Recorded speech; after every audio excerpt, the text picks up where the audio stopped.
சமீபத்தில் சட்டீஸ்கரில் ஒரு பெரிய ஆய்வு நடத்தியிருக்காங்க. எத்தனை பேருக்கு இந்த மாதிரி ஃபோர்ட்டிஃபைட் ரைஸ் எப்படி எல்லாம் பயனாகுது அப்படின்னு. அவர்கள் எல்லாம் வருத்தப்பட்டு எழுதுகிறாங்க. பல சிக்கல்கள் இருக்குது சார், பைலட் லெவல்லே இப்படி சிக்கல் இருக்குது, இந்தியா முழுக்க இப்படி உருவாக்கினா என்ன மாதிரி சிக்கல் உருவாக்கும் என்று. நண்பர்களே, வரக்கூடிய காலங்கள் நான் மறுபடி சொல்கிறேன், பேரிடர்களுக்கு நடுவில் தான் இயல்பு காலம். இன்னும் 2 வருஷமோ 4 வருஷம் கழித்து இன்னொரு பெரிய பெருந்தொற்று வரலாம். அப்போ பெருந்தொற்று வந்தாலும் நம்முடைய எதிர்பார்த்தல் சரியாக இருக்கணும்னா நம்ம சர்க்கரை நோய் கட்டுப்பாட்டில் இருக்கணும், நம்முடைய இரத்த கொதிப்பு கட்டுப்பாட்டில் இருக்கணும். நல்லா புரிந்து கொள்ளணும். நம்ம நினைக்கிற மாதிரி இல்லை. நிறைய புள்ளி உரங்களை பார்க்கும்போது பரிதவிக்க வைக்குது.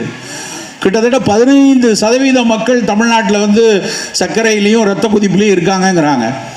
15% எவ்வளவு? 9 கோடி பேரில் 1 கோடி பேர், 1.25 கோடி பேர் சர்க்கரையில் இருக்கிறாங்க. சரி, 1.25 கோடி பேர் சர்க்கரை நோயில் இருக்காங்கன்னா எவ்வளோ பேருக்கு கட்டுப்பாட்டில் இருக்கிறது அதை ஆராய்ந்து சொல்கிறாங்க. எவ்வளோ இருக்கும்? வழக்கமாக ஒரு நோய்னா ஒரு 50% கட்டுப்பாட்டில் இருக்கும், ஒரு 70% கட்டுப்பாட்டில் இருக்குன்னு சொல்லலாம். சர்க்கரை நோய் இரத்த கொதிப்பு வெறும் 10.3% தான் கட்டுப்பாட்டில் இருக்குது. மற்றவங்கெல்லாம் ஏதோ ஒரு காரணம் சொல்கிறாங்க. நேற்று வந்துச்சு சார் மைசூர் பாகு, வீட்டில் கொடுக்கும்போது வேண்டாம் நான் சொல்ல முடியும், அதனால தான் சார் கூடியிருக்கு. யாரோட சர்க்கரையை டெஸ்ட் பண்ணி பார்த்தாலும் விராட் கோலி ஸ்கோர் மாதிரி இருக்குது. 230, 240 நாட் அவுட் அப்படிங்கிறான், 360 நாட் அவுட், உயிரோட தான் இருக்கேன்னு அர்த்தம். ஏன் இப்படியான ஒரு கட்டுப்பாடு இல்லாத சர்க்கரை இருக்குன்னா அப்போ ஒரு சின்ன சிக்கல் இருக்குது.